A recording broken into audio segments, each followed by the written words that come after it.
Está começando mais um Território MLS Entrevistas e estamos aqui hoje com uma figura ilustre da MLS. Não é jogador, mas contrata muita gente importante. André Zanota, diretor de futebol do FC Dallas. André, seja muito bem-vindo. Obrigado, Christian. Obrigado pelo convite para participar dessa conversa aqui com vocês e espero que quem esteja nos assistindo goste e possa conhecer um pouco mais do trabalho aqui na MLS. Com certeza. E eu não estou sozinho hoje, estou com meus parceiros Thiago Brandão e Jorge Salma, diretamente de Vancouver. Thiagão, Jorge, pode se apresentar aí para a galera, para quem não conhece vocês? Começando comigo, né? Também participo do Território MLS e queria te agradecer ao André Zanota por participar dessa entrevista, por aceitar bater esse papo com a gente, um papo bem legal para quem gosta de se aprofundar, né? A MLS é uma liga muito complexa, acredito que você tenha que quebrar muito a cabeça para mexer nesses elencos. Mas vamos começar do seu início da sua carreira. Eu queria saber o que te atraiu nessa profissão, o que fez você querer entrar no mundo do futebol, como na gestão dentro do futebol. Então, como que foi esse início de carreira? Queria que você contasse um pouco mais sobre. Bom, obrigado, Thiago. Eu, assim como os 99% dos brasileiros, apaixonado por futebol, por esportes em geral. Eu cresci jogando futebol e acompanhando, e quando estava na faculdade, eu fiz faculdade de Direito, né, e já nesse momento já sabia que eu não tinha o talento suficiente para ser um jogador, então fui seguir estudar, uma família de advogados, então eu fiz faculdade, fiz no Mackenzie, em São Paulo. E aí já na faculdade eu comecei a querer me especializar na área de Direito Esportivo, queria aliar a paixão pelo esporte, pelo futebol, com o que eu estava fazendo, né, com o que eu estava estudando na época. Então, quando eu me formo da faculdade, eu já começo a direcionar minha carreira para o direito desportivo, trabalhar em escritórios nessa área. E depois de trabalhar alguns anos como advogado na área de direito desportivo, e você se envolve muito, né? E você vê como os clubes no Brasil, ainda mais nessa época, que eu estou falando de 2005, 2006, tinha uma carência grande, né, de profissionais especializados, gente que falasse outras línguas, tal. E então a minha ideia, eu não queria estar restrito à parte jurídica, e eu queria poder migrar para a gestão mesmo, e principalmente de clube de futebol, que era uma coisa que eu senti que tinha espaço e era uma vontade que eu tinha. E aí eu resolvo sair do escritório, vou fazer um curso na Europa, que é o FIFA Master.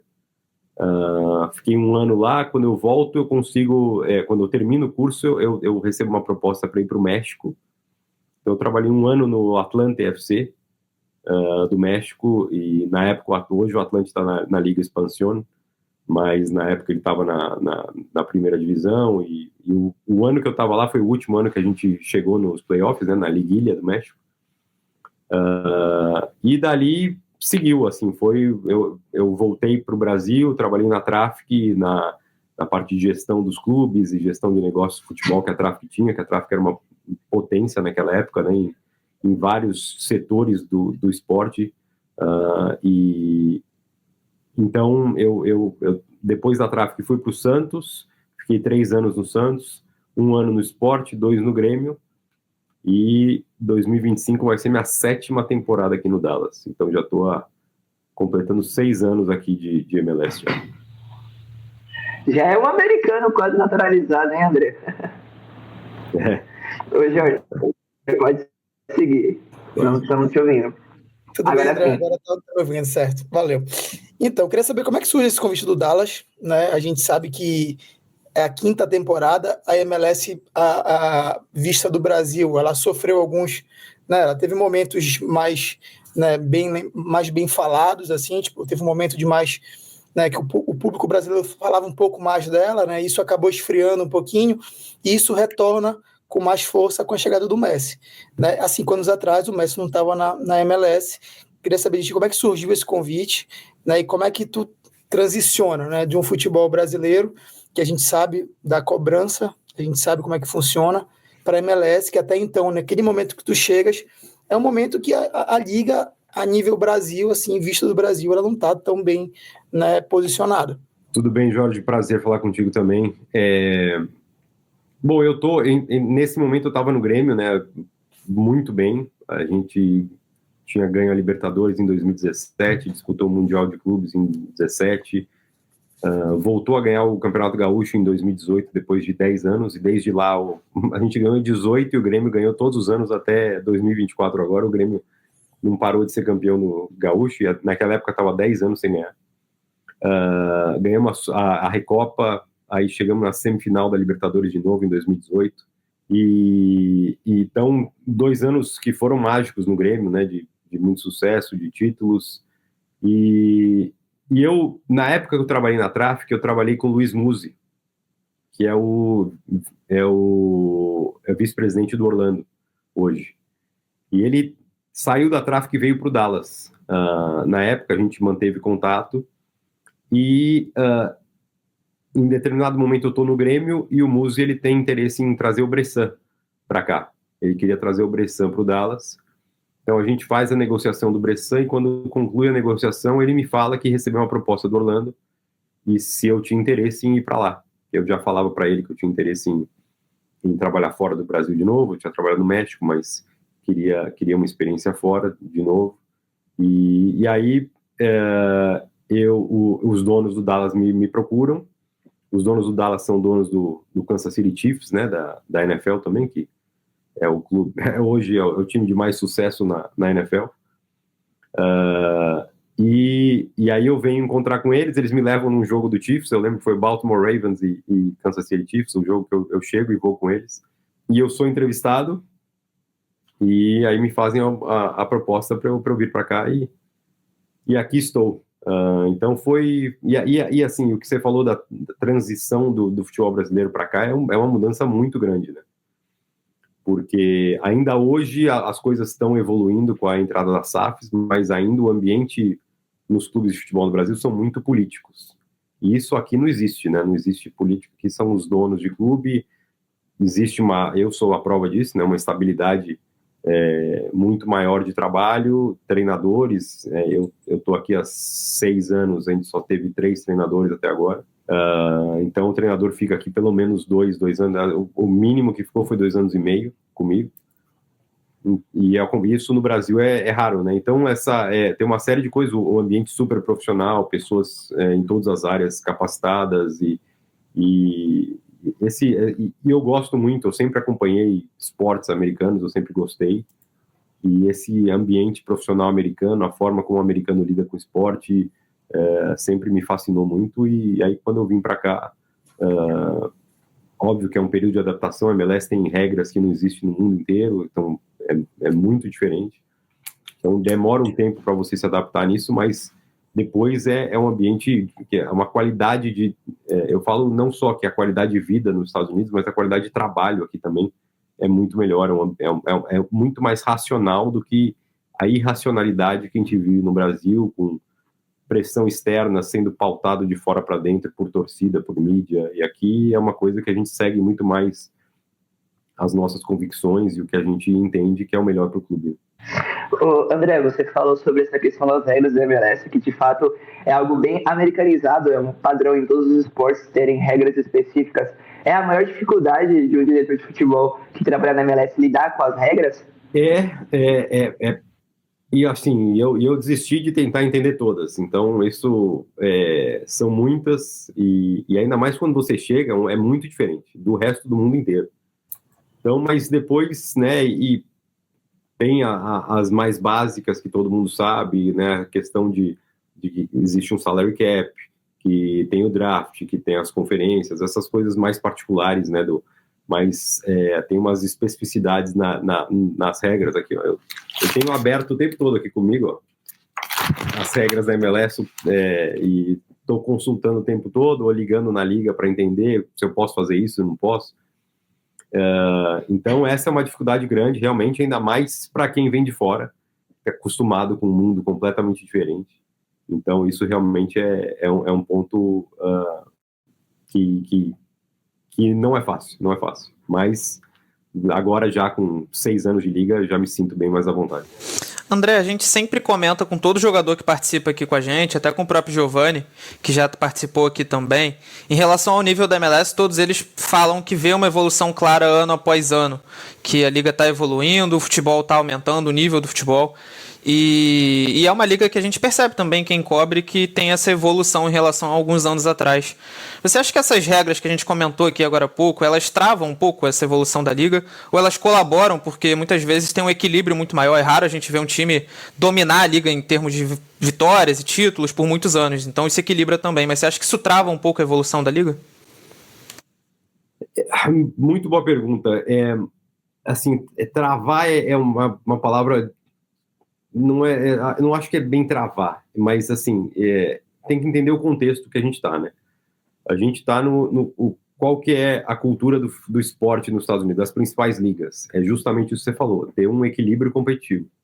Então a gente tem reuniões com a MLS aqui que sempre isso é muito batido para se manter um equilíbrio competitivo e que a liga não seja uma La Liga, uma Bundesliga, que a gente sabe, né? Enfim, aconteceu do Bayer Leverkusen, mas é exceção da exceção, como aconteceu o Leicester de ganhar um ano, que vai acontecer a cada 150 anos.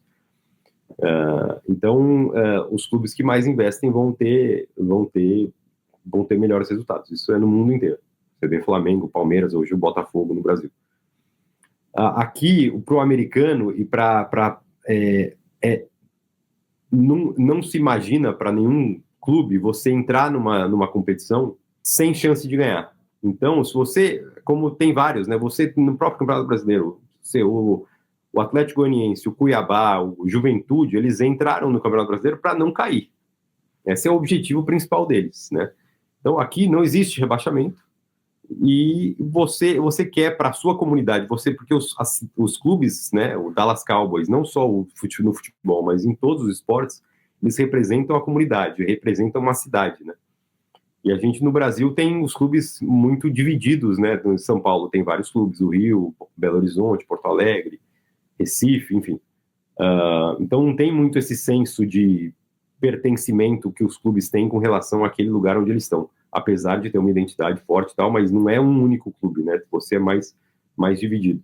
Aqui não, só tem o Dallas em Dallas. Então a gente representa, e você ter o pessoal, as pessoas que acompanham, que querem torcer no esporte, o americano em geral, ele sempre acha que o seu time pode ganhar, porque existe a questão dos pontos corridos, depois você entra no playoff, que é um campeonato completamente diferente. Então todos os times entram com a sensação que é possível. O Atlanta, como vocês viram esse ano, o Atlanta entrou no último suspiro e eliminou o Messi e foi ali com o Orlando, um jogo difícil tal, e acabaram perdendo 1-0, mas é possível um time entrar no apagar das luzes ali nos playoffs e chegar, porque é uma competição muito diferente.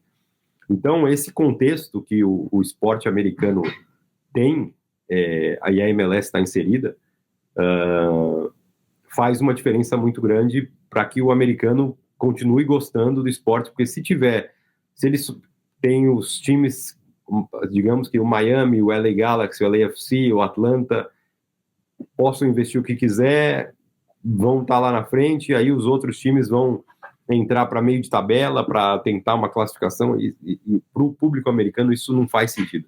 Então, por isso que eu falo do contexto, para entender. Mas, por outro lado, realmente, né, se a gente, como a gente joga muito com os times mexicanos, e principalmente os maiores, né, quando você enfrenta um Tigres, Monterrey, Cruz Azul, América, esses 4 que têm um investimento muito acima do nosso, eles têm 12 a 15 DPs no time deles, né? E a gente só pode ter 3. Então, assim, você pensar que a MLS pode... É por isso que eu falo de travar o crescimento. A MLS está crescendo. A qualidade do jogo, a qualidade dos jogadores que vêm para cá, cada vez estão crescendo. A Liga sempre criou a regra do sub-22, né? Que cada time pode ter 3 jogadores sub-22.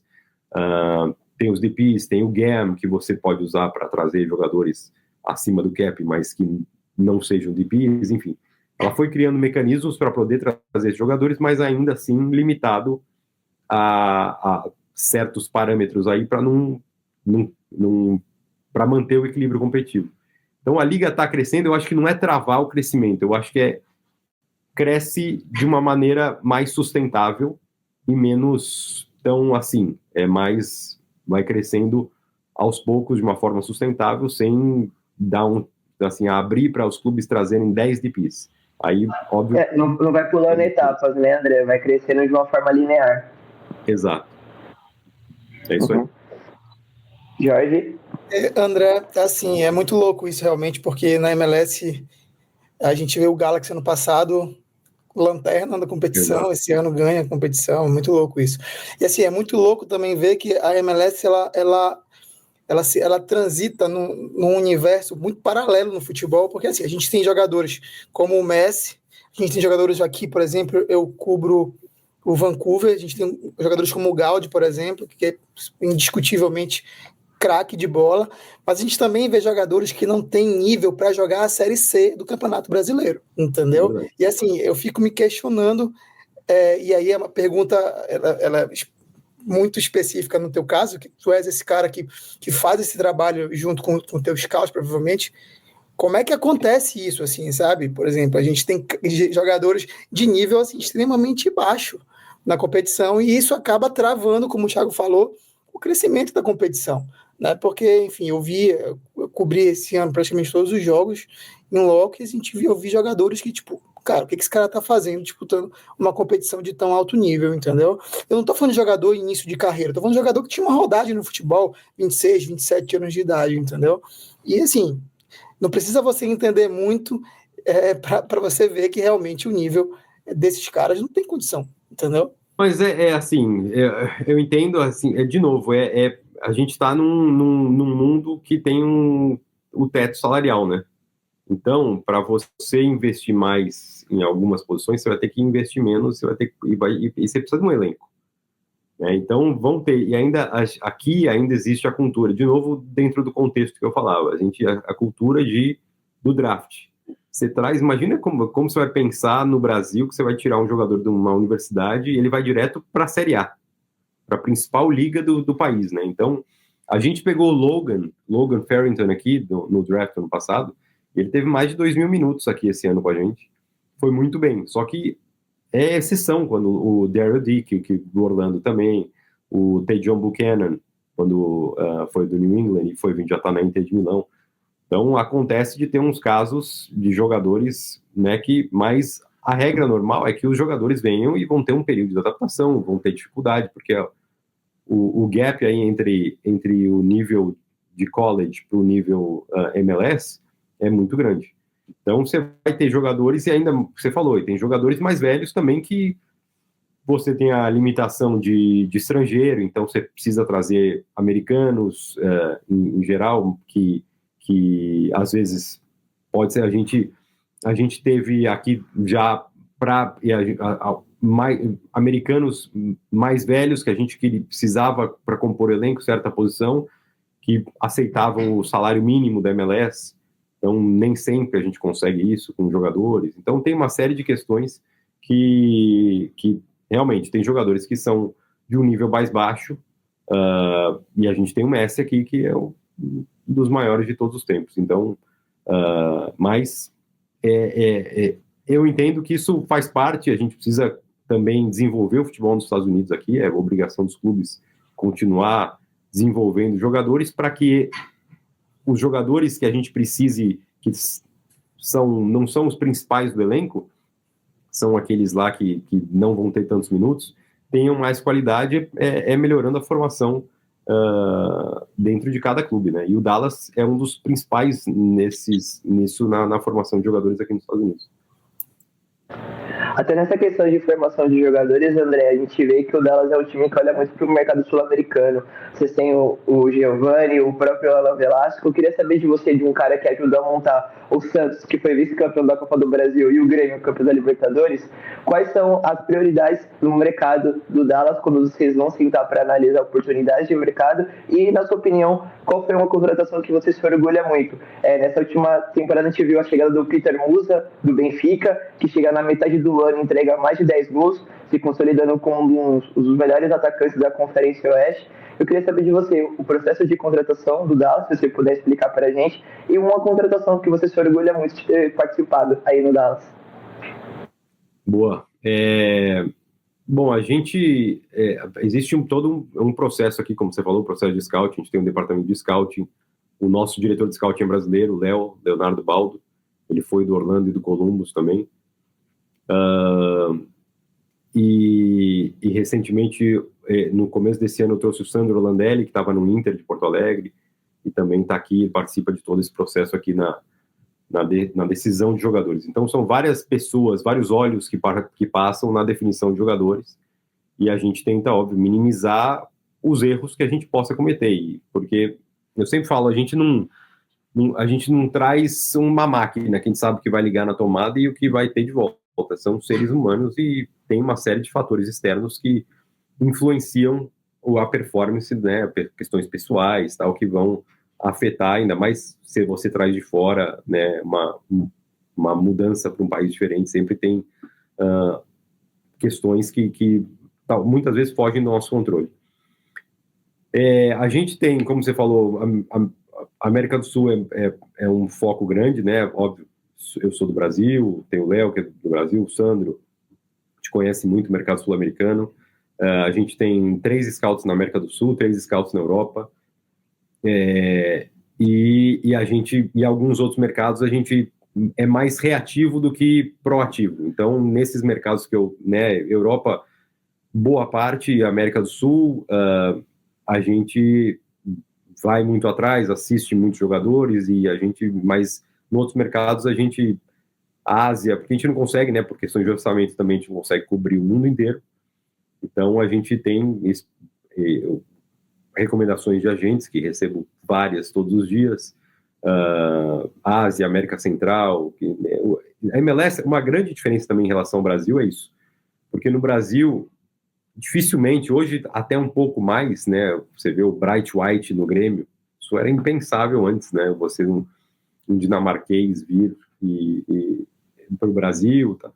Então, aqui, jogadores do mundo inteiro querem morar nos Estados Unidos, querem jogar na MLS. Então, você traz um japonês, você traz um africano, você traz um búlgaro, você traz um norueguês, ou um colombiano, um hondurenho, tem de tudo aqui. Então, isso aumentou muito a minha rede de relacionamentos também com agentes do mundo inteiro. No Brasil, estava muito mais restrito à América do Sul, né, que é o principal, ou jogadores sul-americanos que estão em outras ligas do mundo, mas principalmente esses contatos com sul-americanos. E a gente, assim, a gente tem o perfil, a gente já tem definido perfil de posição. Para cada posição, a gente tem o nosso conceito de jogo, como a gente quer jogar, e para cada posição a gente tem definido como é que é o perfil do atleta que a gente quer. Então, uma vez isso facilita porque os nossos scouts, eles vão atrás, isso é definido pelo clube, assim, esse é o perfil de jogador que a gente quer. Agora, por exemplo, na contratação do Eric, que é o novo treinador nosso, a gente apresentou tudo isso para ele. Assim, esse é o perfil de jogadores, dessa forma, né, para ele se enquadrar no que o clube quer, porque a cada treinador, a gente tem que mudar a forma, mudar a característica do jogador, mudar a forma de jogo. O clube estabeleceu, isso foi passado para os donos aprovaram. Qual que é o estilo de jogo que a gente quer jogar? Esse é o perfil dos jogadores que a gente quer trazer. Então a gente vai buscar um treinador que se adapta a isso, e o Eric se adapta nisso. Esse é o perfil de jogadores. Com ele a gente discute, né, quais são as carências principais que a gente quer buscar. Os nossos scouts começam a fazer, o diretor de scouting, o Léo, ele faz o filtro, né, das principais opções, divide comigo e com o Sandro. A gente define 3 ou 4 opções para passar para o treinador. Dentro dessas 3 ou 4 opções, muitas vezes a gente está a gente está ok com qualquer uma delas. Quando a gente passa para treinadores, é porque a parte financeira já foi checada também, é viável trazer, porque eu não gosto de apresentar um jogador para o treinador. Ele adora, depois eu vou ver o preço dele, é algo que eu não posso pagar. Então eu criei uma expectativa no treinador e depois eu vou ter que apresentar uma coisa que não é daquele nível. E então, quando eu passo para o treinador, a gente já checou tudo, né? Falta questões, a gente entrevista o jogador, vai atrás de informações pessoais dele para ver se não tem nenhum outro tipo de problema que a gente não sabe, enfim. Mas aí a gente passa para o treinador e uma vez a gente define nosso plano A, B, C e D, se for o caso, e aí é minha função ir negociar com agentes, com clubes e tentar viabilizar a vinda desse jogador para o Dallas. E, André, é um tema agora que muita gente me pergunta nas redes sociais. Eu acho que nem é um tema tão relevante dentro da Liga, mas é algo de muita curiosidade no Brasil, porque a gente vê a MLS e a Liga MX se fechando muito entre si no continente, na América do Norte, focado muito nisso, até a Leagues Cup e todo esse foco dentro das duas ligas. Mas tem um interesse muito grande aqui na América do Sul de uma Super Libertadores, algo do tipo, uma conexão maior da América do Norte com a América Central, com a América do Sul, perdão. Ontem a gente viu um Botafogo e Pachuca e muita gente comentando isso, né? Um desejo de se aproximar da Liga MX, se aproximar da MLS. Você acha que num futuro próximo, talvez nem tão próximo, mas num futuro razoável, vai ter esse intercâmbio maior entre a MLS e a Liga MX com a América do Sul? Você, como um dirigente dentro da Liga, você vê uma vontade de alguma parte da Liga em fazer um intercâmbio maior com a América do Sul? Até uma Libertadores, algo do tipo? Zero. Não vejo nada. Nunca participei de nenhuma. E olha, eu tenho várias, tive agora em novembro, em reuniões com a Liga, nunca foi mencionado nenhuma possibilidade disso. Eu não vejo isso, como isso poderia funcionar, ainda mais num calendário. Você pega o calendário brasileiro, né, a quantidade de jogos que eu não sei quantos jogos o Botafogo fez, mas imagino que mais de 80. E é uma insanidade. Se você adiciona ainda, imagina o Botafogo jogar numa quarta-feira em Chicago, e depois ter que voltar para jogar em Porto Alegre no domingo. A questão da Europa, isso facilita entre ligas diferentes, porque a Europa, em 3 horas, você atravessa a Europa inteira, né? Você sai de Londres para Moscou em 4 horas, 5 horas. Aqui, de Miami até Seattle, você demora 7 horas, 6 horas pelo menos. Então, a dimensão dos Estados Unidos e o tamanho das Américas, né, é muito grande. Então, isso inviabiliza para mim qualquer possibilidade. Aqui já tem, os americanos já acham que jogar quase 50 partidas por ano já é muito, com desgaste de viagens, né? Imagina, né, que eu estava acostumado, quando a gente chegou na final do Mundial em 17, a gente jogou 79 jogos no Grêmio. Então e o ano tem 52 semanas. Jogar 79 jogos é uma insanidade, porque você não começa a jogar em 1º de janeiro, né? Você começa a jogar mais para o fim de janeiro, começo de fevereiro. Então, você encaixar tudo aquilo, você não tem descanso. Todo fim de semana você está ocupado, você não tem tempo para a família, você não tem tempo para nada. Então, eu não vejo isso acontecendo. Eu não vejo interesse nenhum daqui de juntar, porque não tem assim, eu não vejo aqui com um interesse grande, que o mercado da América do Sul é um mercado forte. Aqui se olha muito mais para a Europa do que olhar para a América do Sul. A América do Sul é mais para buscar talento, não para querer criar esse tipo de rivalidade, e principalmente pelas distâncias, que para mim inviabiliza qualquer tipo de competição nesse sentido. Jorge? André, a gente está falando aqui de Liga MLS, Liga MX. A gente ainda vê muito pouco a presença de treinadores brasileiros nesse mercado aqui, por exemplo, né? Eu não recordo agora, eu não me recordo no passado recente um treinador brasileiro atuando na MLS. E a gente vê isso bastante no México, por exemplo, né? O brasileiro, me parece que ele é bem né, valorizado nesse mercado do futebol mexicano. O que você acha com relação a isso? O que você acha que está faltando hoje para a gente ter treinadores brasileiros mais nesse mercado da MLS, né? Até mesmo a presença de jogadores brasileiros, por exemplo. Eu acho que eu não sei se pode me me falar melhor, mas, por exemplo, nessa tua trajetória de 5 anos no Dallas, não passaram 10 brasileiros no elenco do Dallas, mais ou menos. Acho que hoje tem dois ou três, né? Tem o Juan, tem o Giovanni.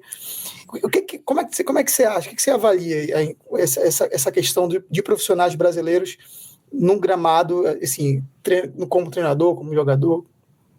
Eu acho que, assim, o que eu percebo aqui, e isso vai valer para o México também, eu crio uma onda. Em 2018, quando o Atlanta ganhou a MLS e o Joseph Martinez fez muito sucesso, vários clubes foram atrás de jogadores venezuelanos, começaram a buscar jogadores venezuelanos. E, recentemente, jogadores brasileiros, o João Paulo, muito bem no Seattle, alguns aí no Orlando, teve alguns jogadores que foram muito bem, né, o Urso, o Antônio Carlos. O Caio Alexandre aqui também, né? O Caio Alexandre no Vancouver. Então, e aí os clubes começaram a buscar mais brasileiros. Quando eu cheguei, tinha menos brasileiro do que colombiano na liga. Hoje, a gente já está perto dos argentinos aqui em número de jogadores na liga. Em relação aos técnicos, é a mesma coisa. Assim, foi o André Jardine, fez um ótimo trabalho no São Luís, foi para o América, abriu a vaga no São Luís, que aí o Gustavo assumiu, mas precisa fazer um bom trabalho para os outros clubes. No Brasil pode ser que tenha algum treinador que possa fazer sentido para a gente.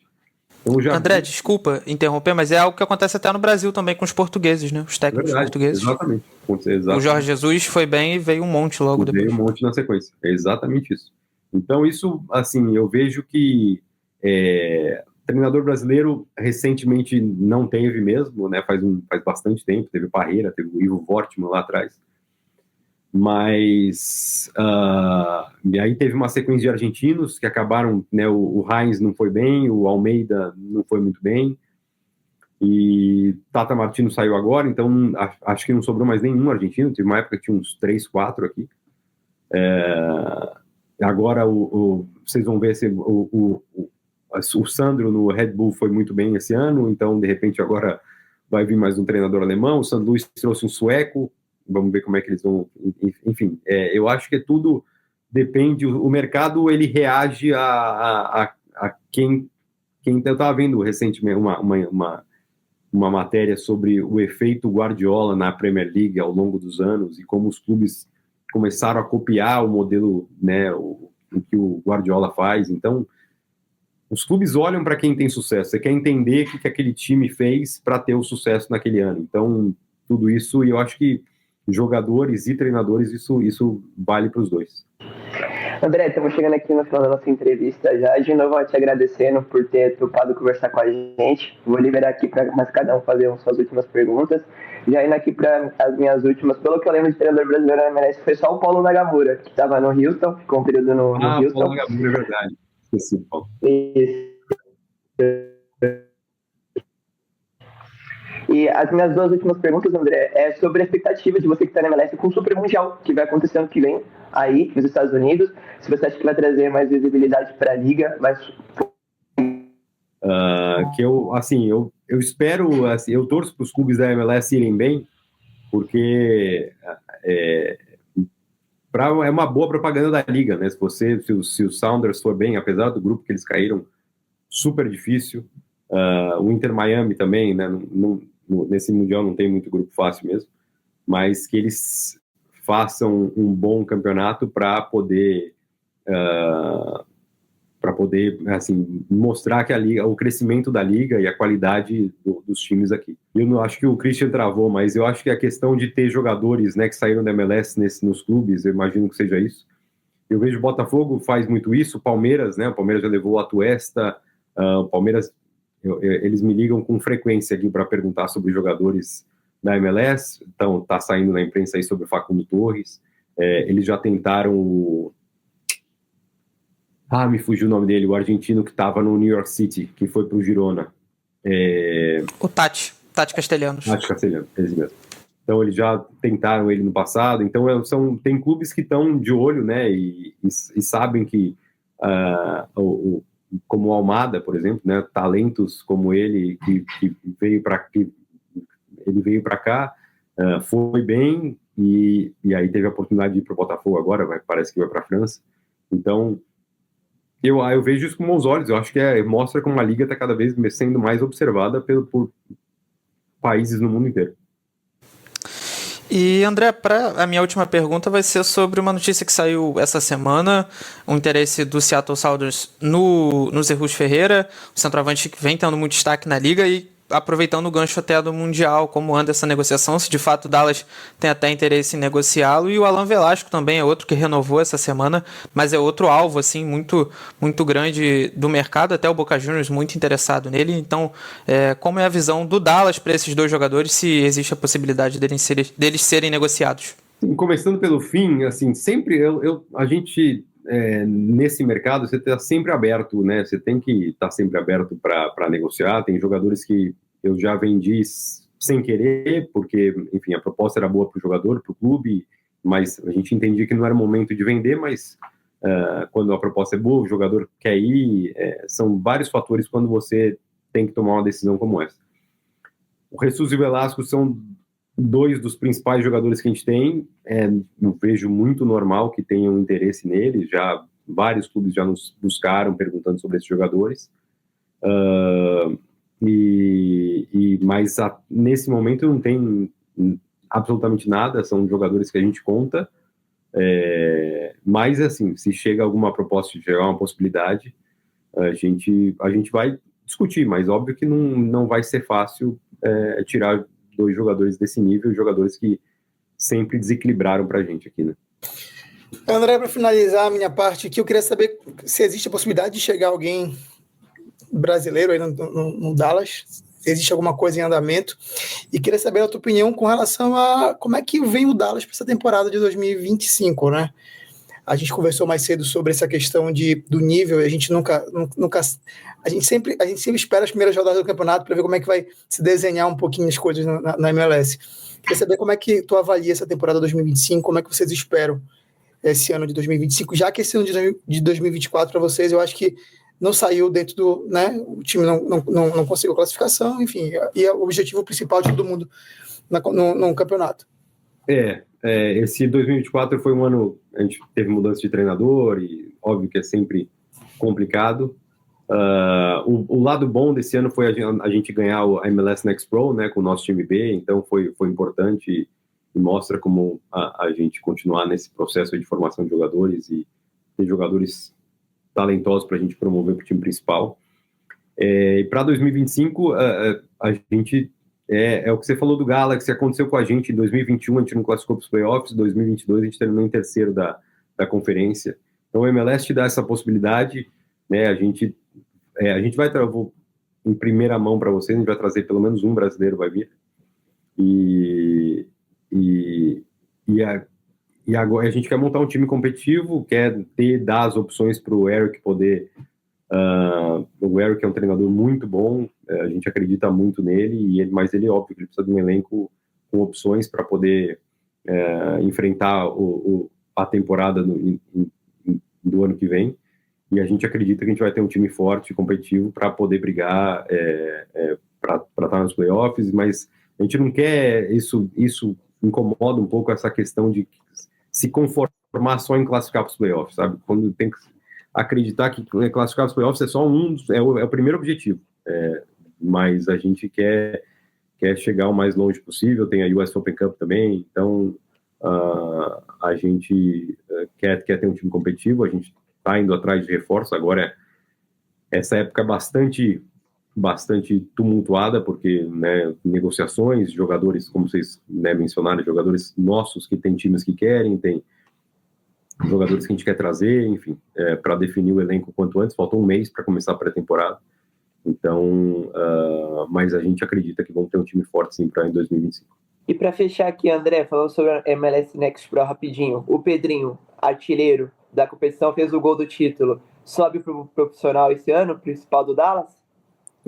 Se contar o Pedrinho, são dois, então. O Pedrinho, a gente deve anunciar em breve, ele assinou o contrato e ele vai ficar aqui com a gente. Então, tá evolução muito boa, fez uma temporada incrível pelo North Texas, fez o gol do título e é um cara que não sei se já conversaram com ele, mas vale a pena, é um cara muito bacana.